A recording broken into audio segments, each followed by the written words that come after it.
Security teams need network data to threat hunt and resolve incidents, but find that PCAP is often too much data and NetFlow isn't enough. Corelight was founded by the creators of Zeek, formerly Bro, and its sensors provide just the right amount of data, transforming raw traffic into comprehensive logs, extracted files, and custom insights so analysts can make fast sense of traffic and move the speed of attack. To find out why Corelight is your best next move in security, visit securityweekly.com/Corelight. Signal Sciences secures the most important web applications, APIs, and microservices of the world's leading companies. Protecting over 7,500 applications and 150 billion production requests per week, Signal Sciences Next-Gen WAF and RASP help companies increase security and maintain site reliability without sacrificing velocity, all at the lowest total cost of ownership. Signal Sciences' patented technology protects any application against any attack, with integrations into any DevOps toolchain. Signal Sciences, demand more from your WAF. Learn more at signalsciences.com/PSW. The greatest threat to businesses today isn't the outsider trying to get in. It's the people you trust, the ones who already have the keys, your employees, contractors, and privileged users. 60% of online attacks are carried out by insiders. To stop these insider threats, you need to see what users are doing before an incident occurs. Observe It enables security teams to detect risky user activity, investigate incidents in minutes, and effectively respond. Get your free trial at observeit.com/securityweekly. Welcome back to Enterprise Security Weekly. We need your help in a survey we're running for research purposes for an upcoming webcast. How mature is your process automation and your various security capabilities? Please visit securityweekly.com/5 stages of automation maturity to submit your responses to our 5 stages of automation maturity survey. We'll share the results in a webcast in November. Let's see. We're talking about enterprise security news. Matt, the first story is an announcement from Qualis on how to assess vulnerabilities and misconfigurations in your CI/CD pipeline. My first thought here, Matt, was how relevant are the vulnerability management players staying when we talk about securing a CI/CD pipeline? Yeah, I just had this conversation yesterday with one of the financial analysts, and because I do a lot of these conversations because everybody wants to know. Qualis actually is probably doing the best when you think about where application development and CI/CD pipeline potential integration points are. Mm-hmm. We don't see the same from Tenable or Rapid7, even though they have some capabilities. I think Qualis has a much broader set here. And this article is interesting because it talks about the virtual scanner and how to integrate it through the APIs, but the Layered Insight acquisition that Qualis did last year actually allows them to integrate at a couple other points without necessarily needing the virtual scanner, because Layered Insight allows you to tap right into the build system and or into the container registry to actually pull out the containers, validate them for both vulnerabilities and some misconfigurations, which is a much, I think, better integration point for CI/CD than just a regular vulnerability scanner. Right. Yeah, I mean, there's lots of alternatives to that as well, right? I mean, your software inventory can give you much of what you need, right? Well, you have WhiteSource and Black Duck out there still doing this from a software composition analysis, so that's a piece of it. Mm-hmm. Yeah, I mean, in Git will tell you about vulnerable, not just libraries, but also misconfigurations as well. It's not very complete. Right. Is that, I mean, and that's really what we're aiming for here is completeness. Yeah, completeness. And it's hard because, as we'll talk about in the next segment, there's a lot of interdependencies, and it depends on which layers of the dependencies you own and don't own. Right. So, for example, if you own the Kubernetes layer, then yes, you need to be doing vulnerability and configuration assessment at your Kubernetes cluster and the hosts that are running that cluster, for example, plus the containers and all the other pieces that are involved. Yeah, I mean, unless you're serverless, you own the container, so that's the composition exists inside the, when you build a container. So yeah, and even if you're serverless, you may still own the container in a lot of respects, depending on which type of serverless infrastructure you're using. But containers seem to be the common component in most of this, but not always.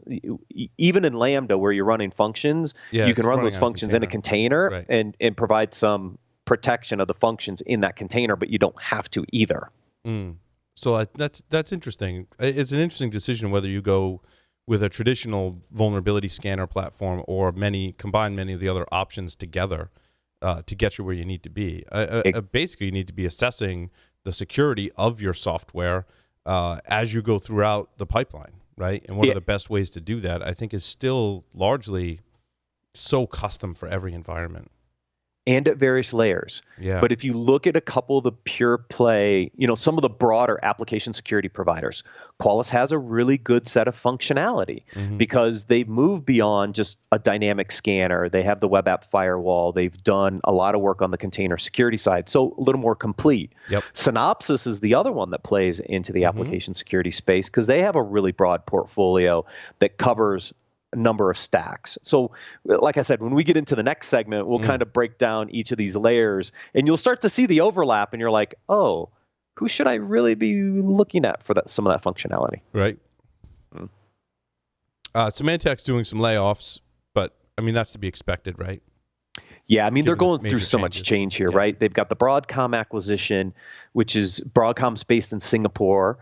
And so the enterprise corporate side's going to probably move to Singapore after that acquisition. So probably some downsizing in California at the headquarters. Then the company's going to split in two. So you have the consumer side.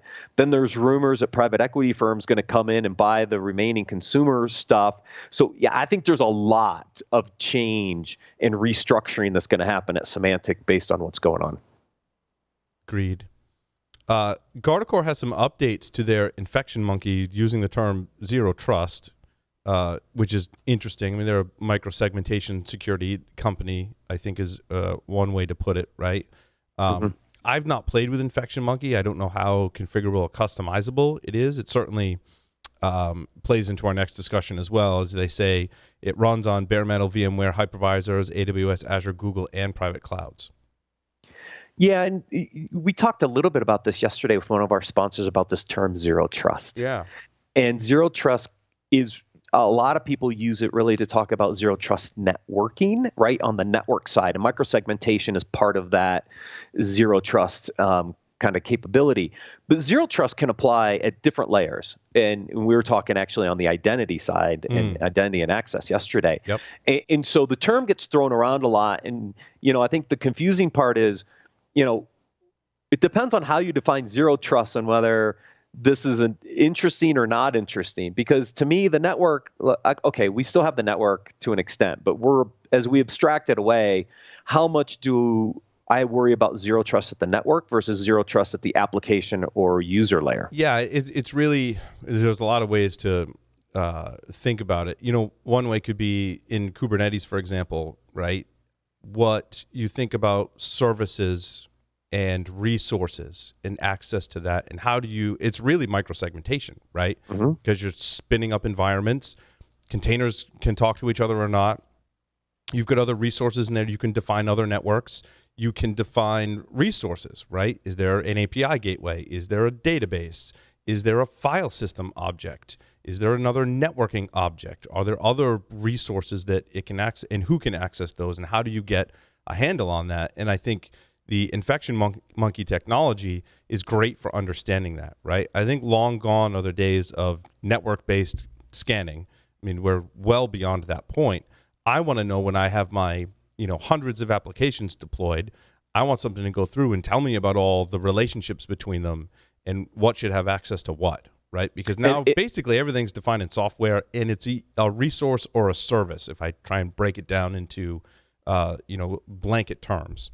Exactly. And what I'd like to see this technology do is continue to expand towards that application and user interaction side and give us a broader understanding of those interdependencies. Because as you said, the network only gives us so much visibility in a container-based world. Yep. I think one of the things people have to understand is that containers can talk to other containers on the same Kubernetes cluster without ever hitting the TCP/IP stack, which means you don't see the network traffic. Right.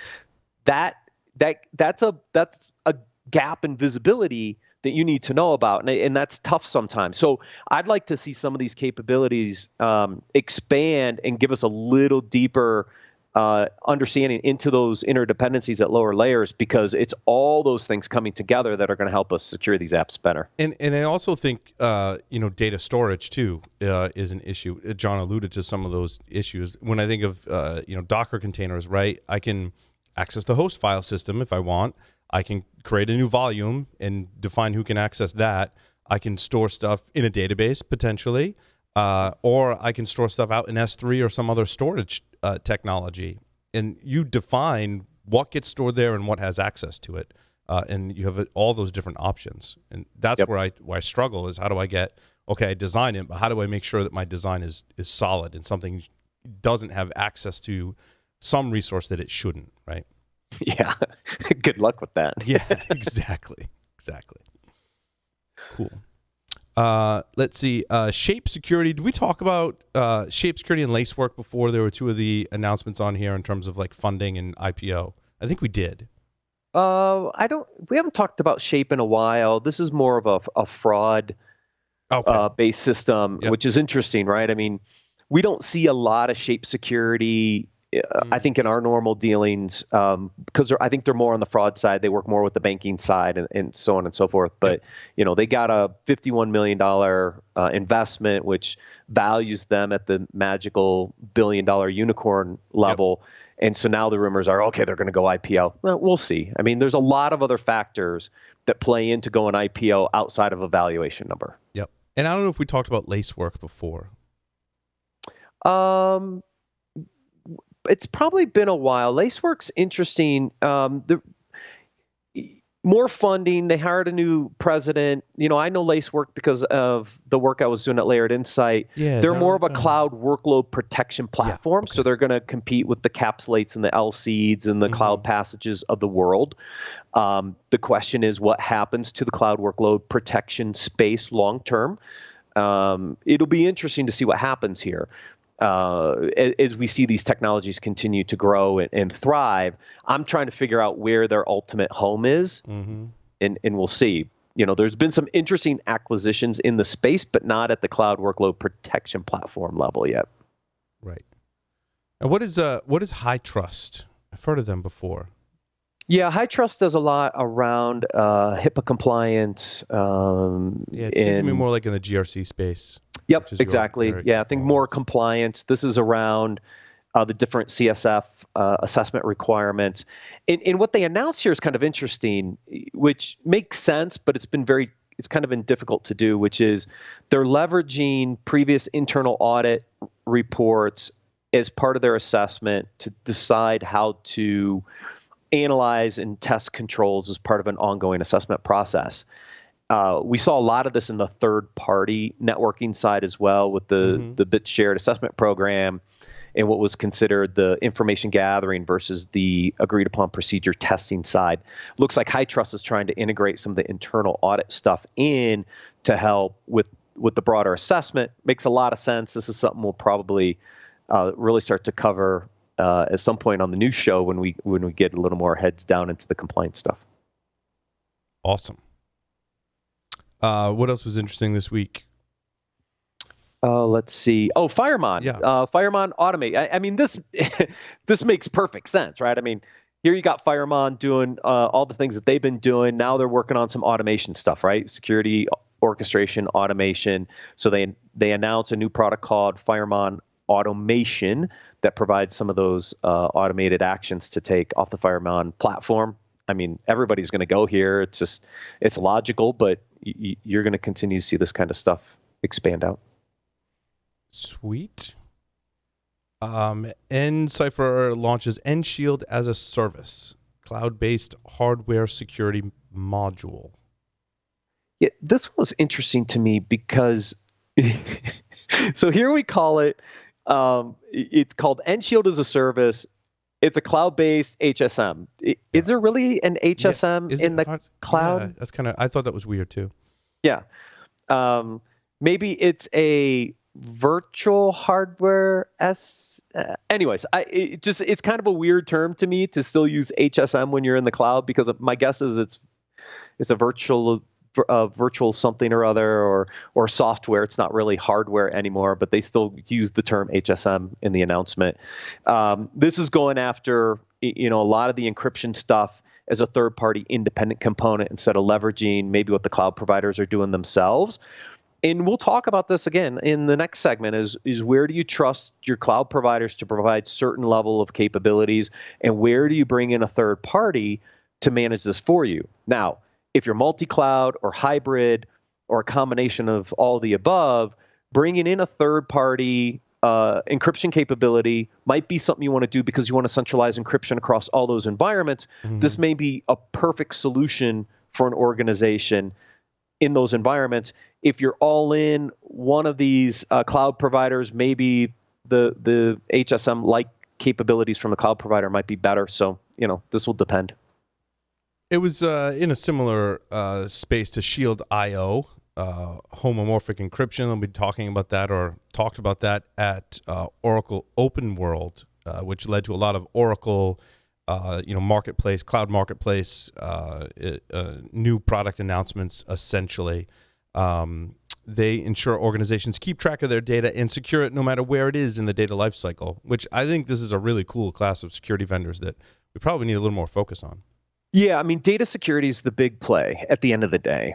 As I've said, app user data is the holy grail. If we can figure out a better way to protect our data and secure it, a lot of these other technologies aren't relevant per se. The only thing about this announcement is how many people are actually running Oracle Cloud.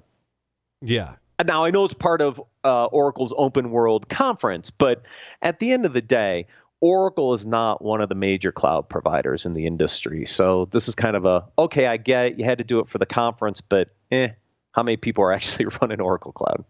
Right. Yeah, that's kind of how I felt. There was other announcements that I didn't include in here either.